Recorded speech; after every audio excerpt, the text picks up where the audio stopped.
afternoon. Please have a seat. Good afternoon. Thank you, Mayor Suarez, for your introduction, for your work. It is good to see you again. You have been an extraordinary leader, not only for your city, but in our country. So thank you. Mayor Shivi, thank you for hosting us. It is so good to be back in Reno. And to everyone, it is my honor to be with you this afternoon. You are mayors. You are leaders, not only for the constituents that elected you, but I think if it weren't clear before the last couple of years, it is clear to everyone now. You are not only local leaders, you are national leaders who show such courage, conviction, and fortitude during some of the most difficult times. And so I'm here most of all to thank you all for what you do, what you have been doing, and what you are committed to do. As many of you probably know, I spent the first 20 years of my career in local government, and throughout the years, I have partnered with mayors in every public office I've held, from my time as the elected district attorney of San Francisco to being Attorney General of California and a United States Senator, and now, of course, as Vice President. In fact, since first becoming Vice President a little over a year ago, I have met with, as I have counted it roughly, so far I've met with nearly 60 mayors. All that to say, I know what you all do, and I know how important it is, and I know how personal it is. As a mayor, your work does not stop at the end of the day when you walk out of City Hall. Your work is full-time. It finds you at the grocery store. I know. When a retiree may come up to you to tell you about that street light that's out on his block. I know. Your work finds you at your child or your grandchild's basketball game when the assistant coach wants to know when his neighborhood is getting high-speed internet. Your work finds you at your place of worship when a young mother will ask you how to get guns out of the wrong hands. People look to you to solve problems. And because you are so present where you work and lead, you often have the experience of people literally searching your eyes to figure out if everything's going to be okay, even when sometimes you may not be sure. But you still keep getting up and getting out there and making it work. And that is why President Joe Biden and I are honored to partner with America's mayors to continue to build our nation. When we took office, as many of you remember, our economy and the pandemic, well, things weren't looking good. In fact, in many ways heading in the wrong direction. But our administration worked with you to get our country back on track. We worked together to help millions of people who at the time were facing eviction to stay in their homes. We worked together to make sure families had enough food to eat. We worked together to help small businesses stay open or reopen their doors and retain their employees. And because of our work together, since the President and I took office, we have seen record job creation, record declines in unemployment, and a record increase in labor participation.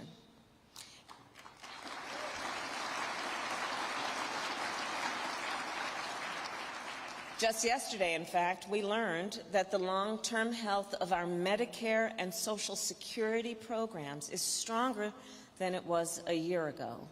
And of course, the jobs report that came out today proves that we continue to move in the right direction. Last month alone, we added 390,000 jobs, which is tremendous progress.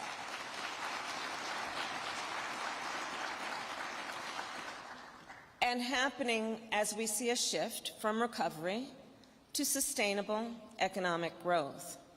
Altogether, we have created nearly 9 million new jobs since taking office, which is a record-setting pace of job creation. Unemployment is down to 3.6%, and small business creation is growing at an historic rate, which means, of course, at a local level, more folks are starting a new business in your community than ever before. The backstory on this is that within our first month in office, many of you will remember the President and I asked you all to meet with us. And to meet with us in the White House, it was virtual, but it was a meeting in the White House. You were there. And we asked you, there was a reason for that meeting, and those meetings, because there were many. We asked you what you needed. Because, you see, as many of you know, the President and I, as I said, I did, and he also started at local government. So we know you all you've got your finger on the pulse. You're right there on the ground. So we knew you, our mayors, were some of the folks that could be most informative and helpful to us to ensure that we would do the right thing. And through those meetings, you told us exactly what it would take to help your communities get through the pandemic. The result of that, and that work together, that partnership, was the American Rescue Plan.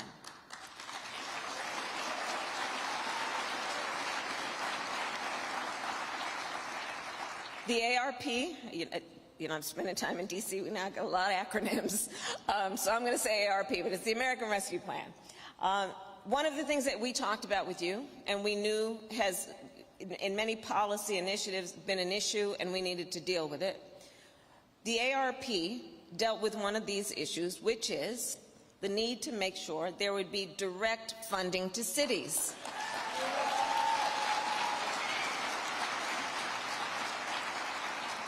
So we did that.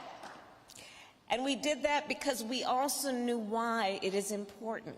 It is important because then you all, at a local level, could put that money to work immediately, which you did, because after the ARP passed, you used this money to get people vaccinated. You used it to support frontline workers, to keep small businesses open, to address crime and keep communities safe, to reopen schools so that children could return to the classroom and parents could return to work. None of this would have happened without your work to craft and implement the ARP. And so I'm here to say, for so many reasons, again, thank you. Thank you for all you have done to enable the progress that we have made. Together, we are heading in the right direction toward steady and stable growth. But while our economy has recovered faster than anyone thought possible, it is also a fact, as we all are living and know, that supply has struggled to keep up with the demand for new goods and products. We have seen the global supply chain slow down because of the pandemic, and we have seen the economic impact of Putin's unprovoked war in Ukraine ripple across the world. Both of these factors have resulted in rising costs, and people in your cities, in your towns, are feeling the pinch and seeing higher prices from the gas pump to the grocery store. The President and I are doing everything in our power to lower the cost of the things that matter most for American families, and that includes the work that we still, together, must fight to achieve, such as bringing down the costs of child care. We believe strongly If we are to have a strong workforce, we must recognize that we must support working parents and their ability to parent. So we have been fighting to say that for parents making a certain income and less than a certain income, they should not have to pay more than 7% of their income in child support. We are fighting for elder care and affordable elder care, bringing down the cost of elder care, and we are fighting to make sure that we lower the cost of prescription drugs like insulin, which we should cap at $35 a month. We are fighting to lower the cost of gas, including an historic step to blunt the increase in gas prices by releasing 1 million barrels a day from the Strategic Petroleum Reserve. We are already lowering the cost of high-speed internet. In fact, just last month, I announced that nearly 40% of American households are now eligible to receive a discount of $30 off their internet bill each month. And I will note that this happened, getting that in the infrastructure law, happened because you all joined our fight to include bipartisan work around having high-speed internet and affordable broadband in the bipartisan infrastructure law. And in so doing, you all helped put real money in the pockets of Americans.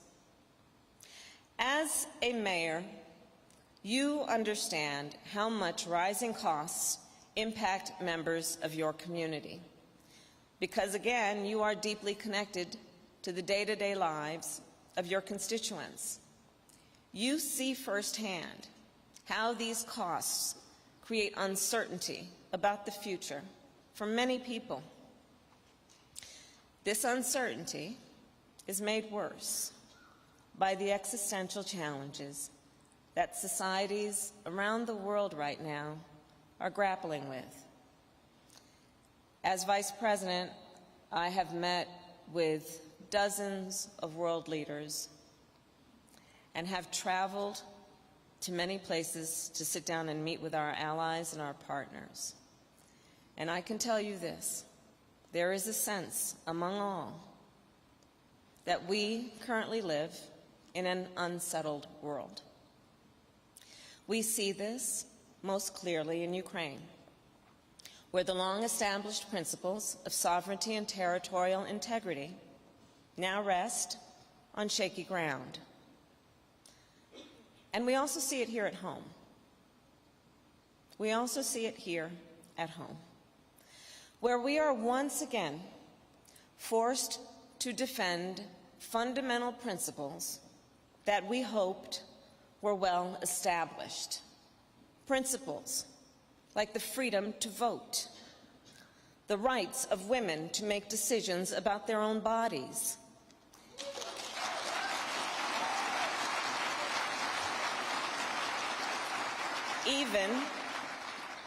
even questioning what constitutes the truth.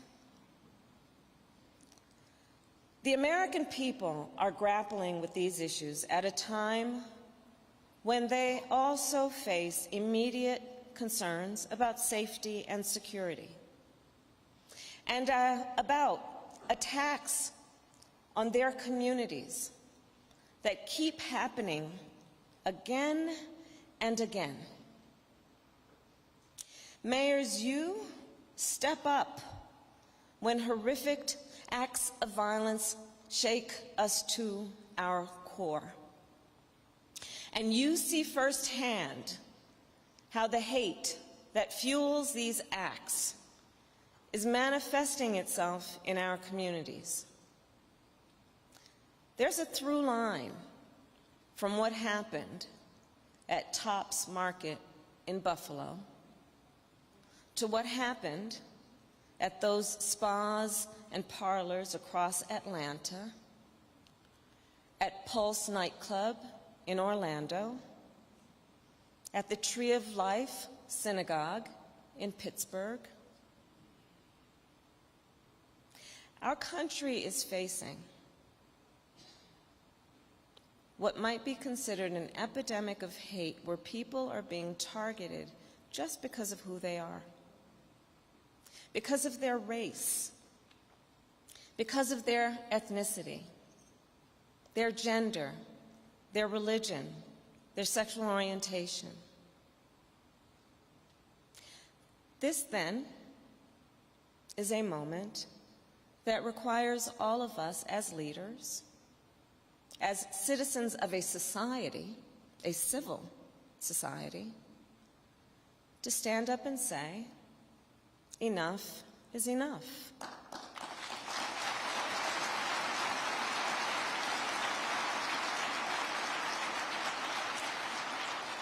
And we must speak truth and be honest. As mayors, because your work does not allow you to be anything but practical. No, well, we must speak honestly about what is happening and agree that the hate we see is not new. There have always been those who see diversity and inclusion not as the strength we know it to be, but as a weakness. But we also cannot deny that this moment feels different, and that data shows us in the last couple of years more hate incidents have happened now than at any other point in the last 20 years. Our interconnected world has now meant that bad actors can find each other online. It has given space for hate to flourish and provided demagogues with a megaphone to inflame these tensions. Let us not allow those who are motivated by hate to separate us or to make us feel fear. Let us not allow that. Instead, as we all know, it is a time to renew our commitment to fight for unity, to remind our communities that we all have so much more in common than what separates us.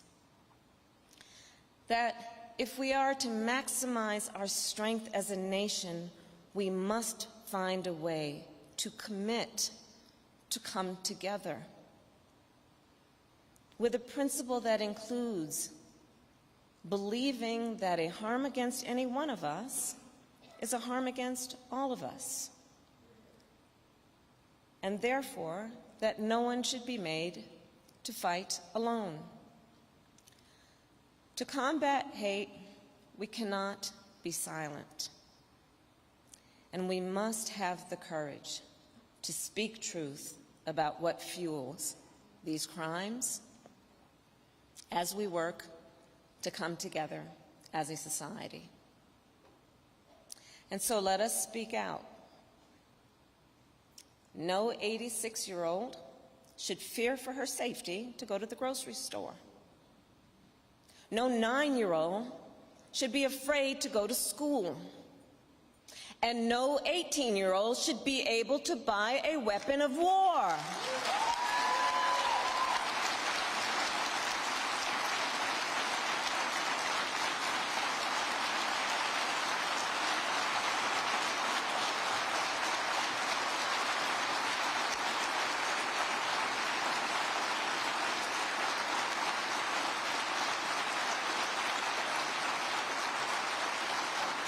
So the president spoke last night, and he said, and I think many of us know and agree, we need to pass common sense gun safety laws. Common sense.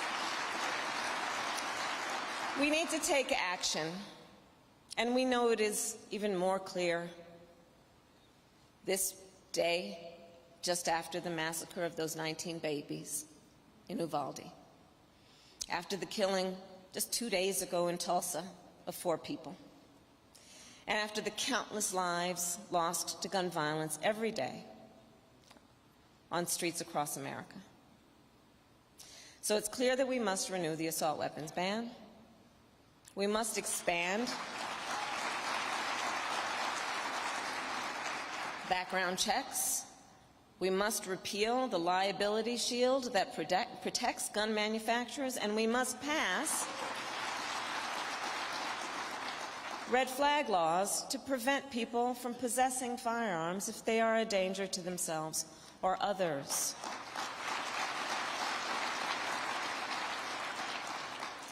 And finally, the United States Senate must confirm a permanent director to the Bureau of Alcohol, Tobacco, and Firearm Explosives, ATF. Because it's been a long time, guys, since there's been a permanent director there. And that organization knows best how these steps will protect our communities. So here's the thing. The U.S. Conference of Mayors has been a strong advocate on so many of these issues, on sensible gun laws, by my count, for well over half a century. And so again, I thank you. And in conclusion, I ask you, please continue to make your voices heard. Please continue to use your bully pulpit to fight for safer communities, for more economic opportunity, and for all the things that you so uniquely understand and know that our families need to succeed and to thrive. And I know that each of you is up to this challenge because you are the mayor.